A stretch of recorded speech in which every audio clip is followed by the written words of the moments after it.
बच्चों आज एक्सरसाइज 8.2 के जो क्वेश्चन आगे के बचे हुए हैं उनको सॉल्व करना है। तो आइए क्वेश्चन नंबर देखते हैं थर्ड। क्वेश्चन नंबर थर्ड बच्चों, tan a plus b is equal to √3 tan a minus b is equal to 1/√3। अब यहाँ पर a plus b greater than 0, जो हमें कंडीशन दी गई है उसमें a प्लस बी की वैल्यू 0 से ग्रेटर है, इक्वल लेस दैन 90। या तो a प्लस बी की वैल्यू 90 के इक्वल है या 90 से कम है। a ग्रेटर देन b, हमें कंडीशन दी गई है a की वैल्यू b से ग्रेटर है, फाइंड a एंड b।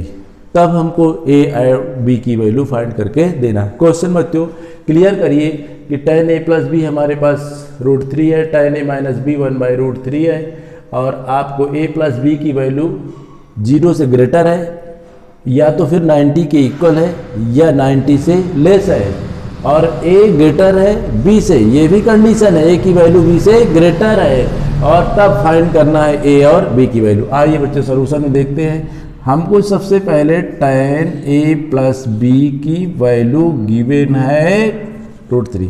अब बच्चों tan में √3 किसकी वैल्यू होती है आपको पता है, tan 60 वैल्यू होती है। तो यहाँ पर आपने डाल दिया tan 60, और इस तरह से tan a plus b equal आपको मिल गया tan 60। tan आप ड्रॉप कर दीजिए तो आपके पास क्या मिलेंगे, a प्लस बी की वैल्यू आ गई 60। क्वेश्चन को फर्स्ट लेट कर लिए। अब आगे क्या करेंगे, अब ये आपके पास सेकंड पार्ट है, सेकंड कंडीशन है, tan a minus b equal आपको 1/√3 गिवन है। ये बच्चों वैल्यू किसकी होती है, tan 30 की होती है। तो यहाँ भी tan a minus b equal tan 30 हो गया। आप tan आप छोड़ दीजिए तो a माइनस बी की वैल्यू कितनी आ गई, 30। ये इक्वेशन सेकंड है। आप इक्वेशन फर्स्ट और सेकंड को ऐड कर दीजिए। क्यों बच्चों, क्योंकि हमको a और b की वैल्यू फाइंड करना है। तो equation first plus equation second, इन दोनों को ऐड कर दिया हमने। तो अब ऐड करेंगे तो a प्लस बी कितना था, 60 था, a माइनस बी कितना था, 30 था। दोनों को प्लस करेंगे, b से भी कैंसिल, 2a इक्वल टू हो गया बच्चों 90। तो अब आपको a की वैल्यू चाहिए, तो a इक्वल टू होगा 90/2, यानी कि कितना आएगा बच्चों, 45। तो a की वैल्यू आ गई 45। इस तरह से आपने बच्चों देखा, इसमें से a की वैल्यू 45 आ गई। अब आपको b की वैल्यू चाहिए, तो a plus b equal to कितना है बच्चों, 60। तो अब आपको a की वैल्यू डाल देना है 45 प्लस, यहाँ कितना बचेगा, b की वैल्यू नहीं पता ना आपको, तो b इक्वल टू 60 माइनस 45, यानी b की वैल्यू आपको आ गई 15। तो a की वैल्यू भी आपने फाइंड कर दिया और b की वैल्यू भी फाइंड कर दिया। अब देखिए उसने कहा था a ग्रेटर देन b, तो यहाँ बच्चों a की वैल्यू क्या है, a ग्रेटर देन b है। क्यों, क्योंकि a 45 है और b 15 है। अब इन दोनों का सम 0 से ग्रेटर है। अगर आप a प्लस बी लेते हैं बच्चों, तो a प्लस बी की वैल्यू आपके पास ऑलरेडी है। वो कितनी है, देखिए a प्लस बी आपने फाइंड किया था बच्चों, तो ये है 60 डिग्री। तो उसने कहा था a प्लस बी की वैल्यू 0 से ग्रेटर होनी चाहिए, तो ये वैल्यू हमारी 0 से ग्रेटर है। तो अब इसके बाद 90 के इक्वल है, 90 से लेस है, तो 90 से लेस भी है। इसका मतलब जस्टिफाई क्या हो रहा है, a plus b greater than 0 और लेस देन इक्वल 90 डिग्री, दोनों को जस्टिफाई कर रहा है। इस तरह से बच्चों क्वेश्चन हमारा फर्स्ट यानी कि थर्ड सॉल्व हो गया। अब बच्चों क्वेश्चन हमको देखना है 4 क्वेश्चन देखिए किस तरह से आप सॉल्व करेंगे। क्वेश्चन 4 में दिया है, एक स्टेटमेंट दिया है और कहते हैं इसमें से कौन सा आंसर आपका जस्टिफाई हो रहा है। एक स्टेटमेंट आपके पास है, स्टेटमेंट द फॉलोइंग ट्रू और फॉल्स जस्टिफाई योर आंसर। इसमें से कौन सा स्टेटमेंट आपका सही है और कौन सा रॉन्ग है, कौन सा ट्रू है कौन सा फॉल्स है, और जस्टिफाई भी करके दिखाना है कि ऐसा है तो क्यों है। तो आइए फर्स्ट को देखते हैं बच्चों। फर्स्ट हमारे पास है सलूशन, इसका फर्स्ट का ले रहे हैं फोर्थ में। ये देखिए बच्चों फोर्थ के फर्स्ट का सलूशन ले रहे हैं आप। तो फर्स्ट पार्ट में जैसे ही आप डालते हैं ये फोर्थ क्वेश्चन है, फर्स्ट का सलूशन दे रहे हैं। हमारे पास है a प्लस बी और इज इक्वल टू है sine a plus sine b। अब इसमें से कोई सी वैल्यू ले लीजिए आप बच्चों। एच जैसे हम इसमें लेते हैं a की वैल्यू 30 और b की वैल्यू लेते हैं हम 60, करेक्ट। अब इनको वैल्यू डाल दीजिए। देखिए a हमारे पास कितना है, इसमें a की जगह 30, b की जगह 60, दूसरी साइड भी डालते हैं, ये है 30 और ये है 60। अब इनको प्लस कर देंगे बच्चों, तो ये बनेगा कितना 90 और ये हमारे पास 1/2 है और ये √3/2 है। ये वैल्यू 1 हो गई, लेकिन ये कभी 1 नहीं हो सकती बच्चों, इसलिए ये जस्टिफाई नहीं कर रहा है, तो फिर ये ट्रू नहीं है। तो ये क्या है बच्चों, ये आंसर हमारे पास फॉल्स है। ये हमारे पास आंसर फॉल्स हो गया, ये हमारा जस्टिफाई नहीं हो रहा है। तो इस तरह से आप कोई सी वैल्यू ले सकते हैं बच्चों, कोई ज़रूरी नहीं है आप 30 और 60 ले, एनीथिंग कुछ भी ले सकते हैं। तो अब इस तरह से आगे देखिए बच्चों, पर बच्चों इसमें ध्यान रखना आप 0 नहीं ले लेना, क्योंकि अगर 0 करेंगे तो जस्टिफाई हो ही जाएगा। तो आइए सेकेंड पार्ट देखते हैं बच्चों। सेकेंड पार्ट में दिया है the value of sine theta increase as theta increase. कहते हैं कि आपके जो साइन थीटा की वैल्यू है वो इंक्रीज होगी अगर थीटा की वैल्यू आप इंक्रीज कर रहे हैं। तो आइए देखिए, अगर बच्चों हम यहाँ पर साइन 0 लेते हैं तो इसकी वैल्यू 0 होती है। अब आप जो है साइन 30 लेते हैं तो क्या लेते हैं, साइन 30, तो साइन 30 की वैल्यू 1/2 होती है। अगर आप यहाँ पर साइन फिर किसके लेंगे, साइन 45 लेंगे, तो साइन 45 1/√2 होगी। अब आप देखिए बच्चों, अब इसको ये तो 0 है, इससे तो कोई मतलब नहीं, इसको सॉल्व करेंगे तो कितना आएगा, इसको सॉल्व करेंगे 0.5 आएगा, इसको सॉल्व करेंगे तो कितना आएगा √2 और बाई यहाँ पर √2 × √2।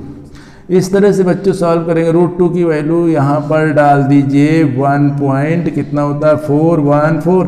यहाँ √2 की वैल्यू होती है बच्चों 1.414, ये वैल्यू होती है। इससे डिवाइड करेंगे 0.7 और ये 0.7, मतलब ये 0.5 था बच्चों और ये 0.707 है और ये 0 था। एक और वैल्यू ले लीजिए, चलिए 90 लेते हैं। तो अगर हम 90 लेते हैं तो साइन 90 की वैल्यू कितनी होती है 1। कुल मिला के बच्चों जैसे आपने देखा कि जैसे जैसे आप यानी थीटा की वैल्यू को बढ़ाते हैं तो साइन थीटा की वैल्यू भी बढ़ती है। इसका मतलब ये है कि ये ट्रू है आपका, ये बच्चों क्या हो गया, ये ट्रू हो गया, ये आपका करेक्ट है। इसमें आप जैसे जैसे थीटा की वैल्यू आप इंक्रीज करेंगे साइन थीटा की वैल्यू आपकी बढ़ेगी। आपने जस्टिफाई भी कर लिया और सलूशन उसका बता दिया। अब आइए थर्ड पार्ट देखते हैं इसी का बच्चों। थर्ड पार्ट में उसने क्या कहा, the value of cos theta increase as theta increase. कहते हैं कि वैल्यू अगर थीटा की इंक्रीज करेंगे तो कॉस थीटा की वैल्यू इंक्रीज होगी। ये बच्चों नहीं होगा। क्यों नहीं होगा, क्योंकि आप जानते हैं कि जब आपने टेबल बनाया था तो उसको क्या किया था, उलट के बनाया था साइन को, तो उस साइन में तो इंक्रीज हो रहे थे तो इसमें डिक्रीज होगी, इसलिए ये वैल्यू नहीं होगी। करके फिर भी देख लेते हैं कॉस थीटा। अगर आप कॉस थीटा लेते हैं बच्चों, इसमें हम फिर 0 डालते हैं तो इसकी वैल्यू 1 हो गई। अगर आप क्या करते हैं, इसमें डालते हैं 30 तो कितनी होती है बच्चों, √3/2। इसका सलूशन करेंगे तो देखिए √3 की वैल्यू होती है बच्चों 1.732 डिवाइड बाई 2। सॉल्व करेंगे 0 2 8 जा 2 6 जा 2 6 जा, ये इसकी वैल्यू आ गई। अब आप लीजिए cos 45 लेंगे बच्चों तो ये भी 1/√2 होता है। इसको सॉल्व करेंगे √2 और √2 × √2, यानी कि √2 की वैल्यू 1.414 डिवाइड में 2 से डिवाइड करेंगे बच्चों, 2 7 जा 0 2 7 जा।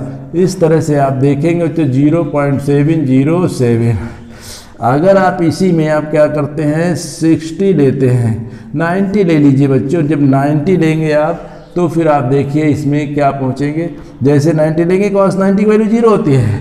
तो देखिए बच्चों जब 0 लिया था तो हाई लेवल 1 थी, जैसे जैसे आप थीटा की वैल्यू क्या करते बढ़ाते गए, इसकी वैल्यू डाउन होती चली गई। इसका मतलब देखो 8.6 था, यहाँ 7 0 रह गया, फिर लास्ट में 0 हो गया। इसका मतलब ये जस्टिफाई नहीं है। मतलब जैसे थीटा की वैल्यू आप बढ़ा रहे हैं तो cos थीटा की वैल्यू क्या हो रही है, डिक्रीज हो रही है, कम होती चली जा रही है, इसलिए जस्टिफाई नहीं हो रहा और ये आपका फॉल्स है।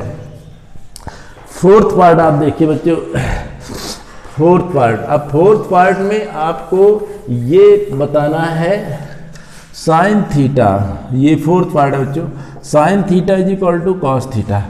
तो कहते हैं for all value of theta. क्या ये सभी वैल्यूओं के लिए बात सही है? नहीं बच्चों, ये केवल एक के लिए सही है। किसके लिए? कॉस और साइन 45 के लिए। क्यों? अगर साइन 45 लेते हैं या कॉस 45 लेते हैं, दोनों की वैल्यू सेम होती है, √1/√2 1/√2। इसका मतलब है थीटा इज इक्वल टू 45 के लिए ये बात करेक्ट है, बाकी सभी के लिए करेक्ट नहीं है। आप कहें कैसे? जैसे आप देखिए sine theta is equal to cos theta है। अब अगर आप इसमें 0 डालते हैं, यहाँ पे 0 डालते हैं, तो इसकी वैल्यू तो 0 होती है, इसकी 1 होती है, तो बिल्कुल जस्टिफाई नहीं कर रहा है।